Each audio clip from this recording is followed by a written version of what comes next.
राधे राधे, जय श्री कृष्णा। आप सुन रहे हैं कार्तिक मास महात्म के अध्याय।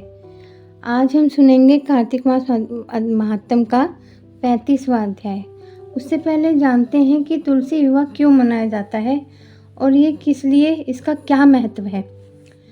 कार्तिक महीने की शुक्ल पक्ष द्वादशी तिथि के दिन तुलसी विवाह कराया जाता है। इसको मनाने के पीछे एक पौराणिक कथा छिपी है। इस साल तुलसी विवाह का पर्व 13 नवंबर 2024 को मनाया जाएगा। इस दिन भगवान शालिग्राम और तुलसी जी का विवाह कराया जाता है। तुलसी विवाह के दिन तुलसी माता का पूजन करने से और तुलसी जी का विवाह करना साधक को सुख समृद्धि की प्राप्ति होती है। तुलसी पूजन करने से साधक को माँ लक्ष्मी का आशीर्वाद भी प्राप्त होता है। तुलसी जी का विवाह भगवान विष्णु के विग्रह शालिग्राम से हुआ था, इसलिए तुलसी विवाह से एक दिन पहले देव उठनी एकादशी का व्रत रखा जाता है। इस दिन देव उठाए जाते हैं। आइए जानते हैं कि तुलसी विवाह क्यों मनाया जाता है। और पुराणों के अनुसार माता तुलसी का पहला विवाह जालंधर से हुआ था। जालंधर बहुत ही अत्याचारी और पापी था। वहीं तुलसी माता पतिव्रता पत्नी थी। संसार को जालंधर के अत्याचार से बचाने के लिए भगवान विष्णु ने एक लीला रची। तुलसी जी का नाम वृंदा था। इनके प्रतिव्रत को तोड़ने के लिए भगवान विष्णु ने जालंधर का रूप धारण करके वृंदा को स्पर्श किया, जिसके कारण तुलसी का प्रतिव्रत धर्म टूट गया और शिव जी ने जालंधर का वध कर दिया। जब इस बात का पता वृंदा को चला, उन्होंने विष्णु जी को श्राप देकर उनको पत्थर का बना दिया। लक्ष्मी जी के अनुरोध करने पर वृंदा ने विष्णु जी को श्राप से मुक्त कर दिया, लेकिन खुद भस्म हो गई और वहाँ पर एक पौधा उग गया जिसका नाम तुलसी पड़ा। विष्णु भगवान ने उस पौधे को तुलसी का नाम दिया और कहा कि शालिग्राम नाम से मेरा ये रूप तुलसी के साथ हमेशा रहेगा। तब से भगवान शालिग्राम और तुलसी एक साथ रहने लगे और इनका विवाह कराया गया। हिंदू धर्म में तुलसी विवाह का बहुत ही खास महत्व है। कार्तिक महीने की द्वादशी तिथि पर भगवान विष्णु के रूप शालिग्राम और माता तुलसी का विवाह कराया जाता है। घर में तुलसी विवाह कराने से वैवाहिक जीवन में खुशहाली आती है। तुलसी विवाह कराने से जल्द ही विवाह के योग भी बनते हैं।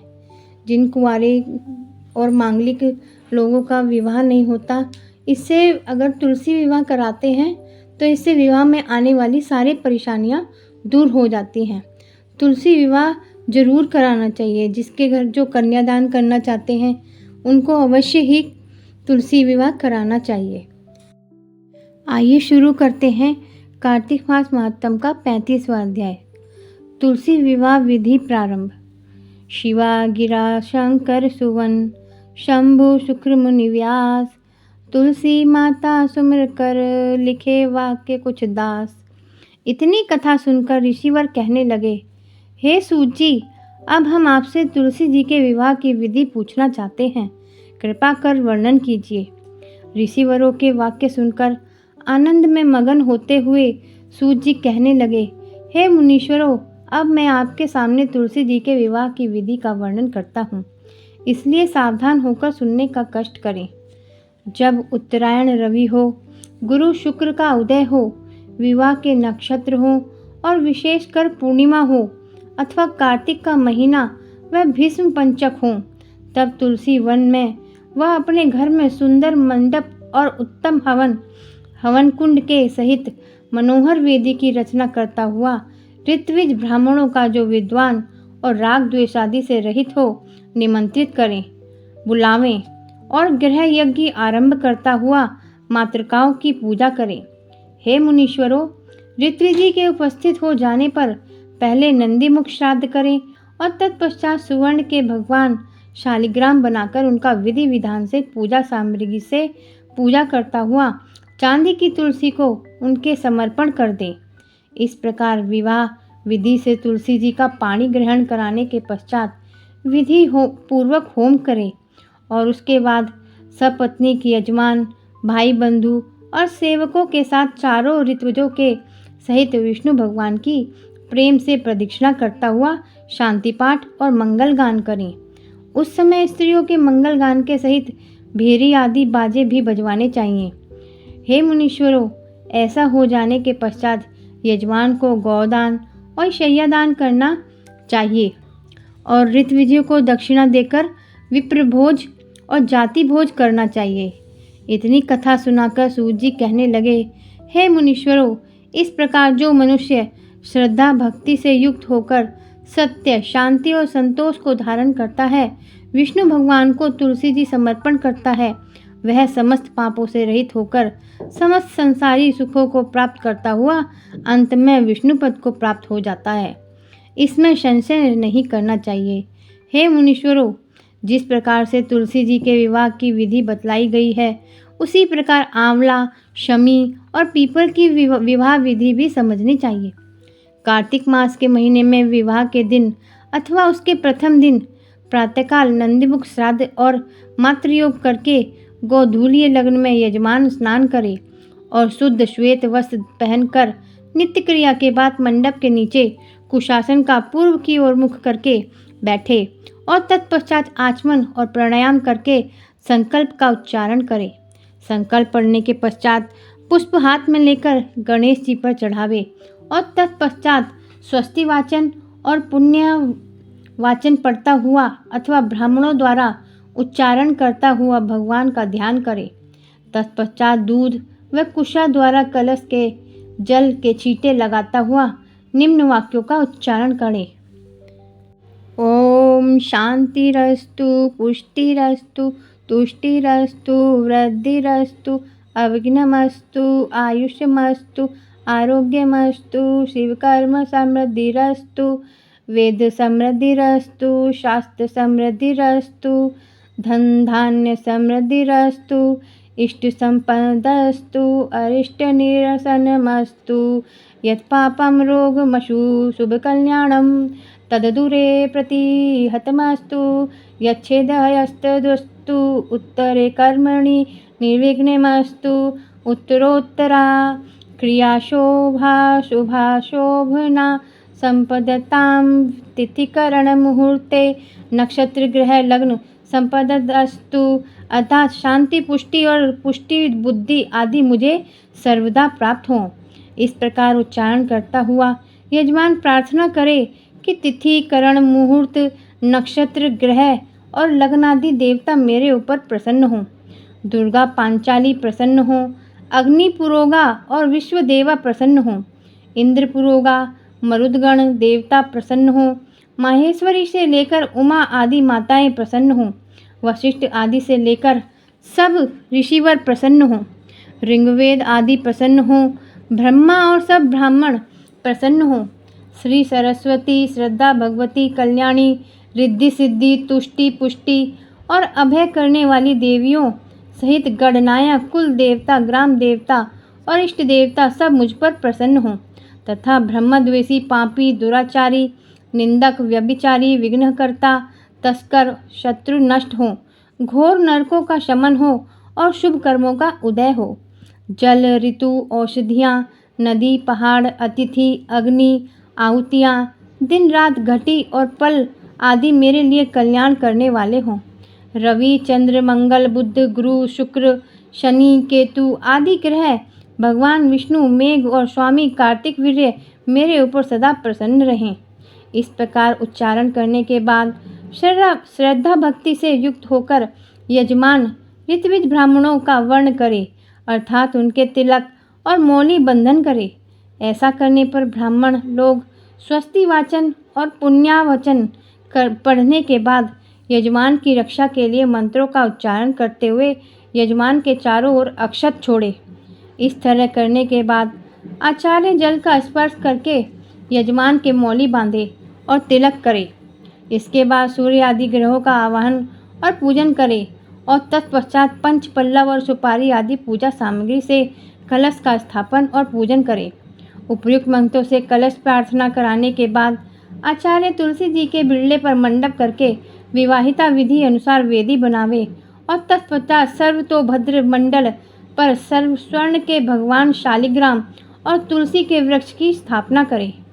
उपयुक्त मंत्रों से विष्णु भगवान और भगवती तुलसी का ध्यान करे ओम इदं विष्णुर्विच्चकम्रे त्रेतान्निदधे पदं समदरश्मया सुरे ओम भूर्भुवस्सुर विष्णु इच्छा गच्छ इह तिष्ठ तुलसी श्री सखी शुभे पापहारिणी पुण्यदे नमस्ते नारायण तु नारायण सदा प्रिये ओम भूर्भुवः स्वस्तुलसी इच्छा गच्छ इह तिष्ठिते।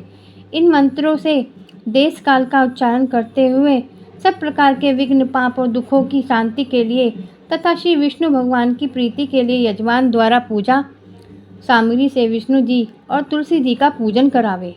बाद में पुष्पांजलि समर्पण करता हुआ आचार अनुसार श्री कृष्ण प्रतिमा के सन्मुख तुलसी जी को प्रतिमा करके मंगल गान और अन्य सुगंधित पदार्थों को ग्रहण कर प्रतिमाओं पर उष्णोदक गर्म जल के छींटे लगाता हुआ वस्त्र यज्ञोपवीत केवल विष्णु के लिए चंदन पुष्पहार और आभूषणों और घंटा वादन के सहित विष्णुमयी तुलसी के कंकण बंधन करता हुआ हाथ जोड़कर प्रार्थना करावे। तत्पश्चात एक हाथ से लंबी चौड़ी और चौरस बनी हुई वेदी कुशाओं से साफ करते हुए अर्थात उस पर पड़े हुए तृष्णादिकों को हटाए उन कुशाओं को ईशान दिशा में छोड़ दे। इसके बाद गोबर से उस वेदी को लीप कर घुरुवे से घी होमने वाले पात्र से उस पर उत्तराक्ष 3 लकीरें खींचते हुए उसके अनामिका अंगूठा द्वारा थोड़ी सी मिट्टी लेकर उसे फेंक दे और तत्पश्चात वेदी पर जल के छींटे लगाकर दूसरे कांसी के पात्र में काढ़े हुए कांसी के पात्र में अग्नि मंगावे और इसके बाद ओम अग्निदूत पुरोदते हव्या मुपमुत्वे देवा आशादयादिह उपयुक्त मंत्र से प्रार्थना करते समय उसकी अग्नि की रक्षा के निमित्त कुछ समिधा वेदी पर जल के छींटे लगा दे। इस तरह अग्नि का पूजन स्थापन हो जाने के बाद आचार्य यजमान के हाथों से पाद्य पात्र दिलाकर ओम पाद्यम पाद्यम विष्णुवे नमः इस मंत्र का उच्चारण करता हुआ विष्णु भगवान के पैरों को धुलवा दे और दूध अक्षत और चंदन आदि से युक्त अर्ध पात्र द्वारा विष्णु भगवान को आचमनीय दिलवा दे। बाद में कांसे के पात्र में दही मधु और घी मिलाकर कांसे के पास से ढकता हुआ उसे यजमान के हाथ में दे देवे। ओम मधुर पक्को मधुर पक्को ऐसा उच्चारण करके मधुपर्क ग्रहणतम वासुदेव नमास्तु से इस मंत्र से भगवान के मधुपरक समर्पण करते हुए पुनः आचमन करा दे। इस तरह भगवान का पाद्यादि समर्पण कराने के बाद आचार्य यजमान को आचमन और प्राणायाम कराने को कहे। तत्पश्चात संकल्प पड़ता हुआ यजमान से भगवान तुलसी का विवाह करने को कहे और स्वयं निम्नलिखित मंत्रों का उच्चारण करे। ओम ध्यायेच्च तुलसी देवी श्यामां कमलालोचनां प्रसन्नां पद्मवदनां वरदां चतुर्भुजां किरीटहार केयूर कुण्डललादिवभूषितां धवलां शकसंयुक्ता पद्मासना निषेवितां प्रियां च सर्वदा विष्णो सर्वदेव नमस्कृतां तुलस्यै नमः ध्यायामि। उपयुक्त मंत्रों से भगवती तुलसी का ध्यान करता हुआ आचार्य पूजा सामग्री से यजमान द्वारा तुलसी जी का पूजन और इस मंत्र से प्रार्थना करावे। सौभाग्यम संतति देहि धनम धान्यम च मे सदा आरोग्यम शोक शमनम कुरु मे माधव प्रिय। इस प्रकार यथाशक्ति पूजन करने के बाद तुलसी प्रतिमा के सम्मुख विष्णु भगवान की प्रतिमा करे और तत्पश्चात मव्य में अंतपट करते हुए मंगलाष्टक पढ़े। मंगल श्लोक पढ़कर अंतपट को हटाता हुआ आचार्य अक्षत छोड़े और तत्पश्चात यजमान को उत्तर मुख बैठाकर आचमन प्राणायाम करता हुआ शंख में दूर्वा अक्षत फल पुष्प चंदन और जल लेकर संकल्प का उच्चारण करता हुआ उसके द्वारा यजमान श्री तुलसी को विष्णु भगवान के समर्पण करा दे। इस तरह संकल्प उच्चारण करता हुआ विष्णु देव के आगे जल सहित अक्षत छोड़े। विष्णु भगवान की प्रार्थना करता हुआ मंत्रों से तुलसी जी की प्रार्थना करे। इस प्रकार प्रार्थना सहित तुलसी जी का विष्णु भगवान के समर्पण कर देने के पश्चात यजमान यथाशक्ति दक्षिणा समर्पण करे और ऋत्विज लोग उस समय शांति पाठ और वेद मंत्रों का उच्चारण करे। उसके बाद कुशकुंडी का हवन करे और ऐसा हो जाने के बाद यजमान प्रदक्षिणा करें और शांति पाठ तथा बाजे गाजे के सहित प्रथा विधि विष्णु तुलसी का पूजन करता हुआ गुरुजनों को नमस्कार करें और उसके बाद गुरु को गऊ और यथाशक्ति दक्षिणा देकर देवों का विसर्जन और ब्रह्मभोज कराता हुआ सर्वदोष समनार्थ विष्णुदेव की प्रार्थना करें। इसी विधि से विष्णु विवाह संपन्न होता है। हर नारायण विप्रने भाषा माही बनाए, विवाह विधि संक्षेप से लिखी शिवा को अध्याय। इति तुलसी नारायण विवाह विधि समाप्त हुई। ये था कार्तिक मास मातम का 35वां अध्याय। यदि आपने कार्तिक मास मातम के पिछले अध्याय नहीं सुने हैं तो आप मेरे चैनल HK सात्विक मोटिवेशन पर सारे अध्याय सुन सकते हैं और पंचभिक्षु की कथा भी मेरे HK सात्विक मोटिवेशन में दी गई है, आप वो भी सुन सकते हैं, जिसमें मैंने 5 कहानियाँ सुनाई हैं पंचभिक्षु की। अगर आपको ये कहानी अच्छी लगी है तो मेरे चैनल को सब्सक्राइब करें और आगे शेयर करें। जय श्री कृष्णा, राधे राधे।